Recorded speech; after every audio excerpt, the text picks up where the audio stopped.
ബലിപെരുന്നാളും വെള്ളിയാഴ്ചയും ഒരുമിച്ച് വന്നതോടെ ഹാജിമാർക്ക് സന്തോഷമുള്ള ദിനമായി മാറി. 10 ലക്ഷത്തിലേറെ ഹാജിമാരാണ് ഹറമിൽ പ്രാർത്ഥനയ്ക്കെത്തിയത്. കനത്ത ചൂടിൽ മത്താഫിൽ കുടനിവർത്തിയാണ് ഹാജിമാർ ജുമുഅയ്ക്കെത്തിയത്. ഇന്ന് കർമ്മങ്ങൾ കഴിഞ്ഞ് മുടിമുറിച്ച് ബലികർമ്മം പൂർത്തിയാക്കിയാണ് തീർത്ഥാടകർ ഹറമിലെത്തിയത്. സുബഹി നിസ്കാരം കഴിഞ്ഞതിന് ശേഷം നടന്നാണ് ഞങ്ങൾ മിനയിലെ ടെന്റിലെത്തിയത്. ടെന്റിൽ നിന്ന് വീണ്ടും നടന്ന് ജംറയിൽ കല്ലെറിയാനായിട്ട് പോയി.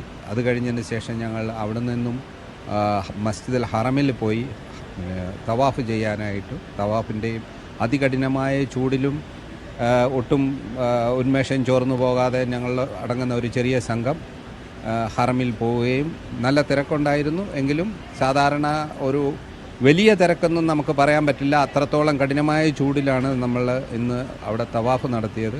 പെരുന്നാൾ നമസ്കാരവും ജുമയും ഒരേ ദിവസമായതിനാൽ ഇന്ന് 2 തവണ ഹറമിൽ ഖുതുബയും പ്രാർത്ഥനയും നടന്നു. കടുത്ത ചൂടായിരുന്നു ഉച്ചസമയം മക്കയിൽ.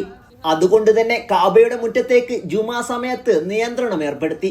ഹറം പള്ളിക്കുള്ളിലാണ് ഭൂരിഭാഗം തീർത്ഥാടകർ പ്രാർത്ഥന നിർവഹിച്ചത്.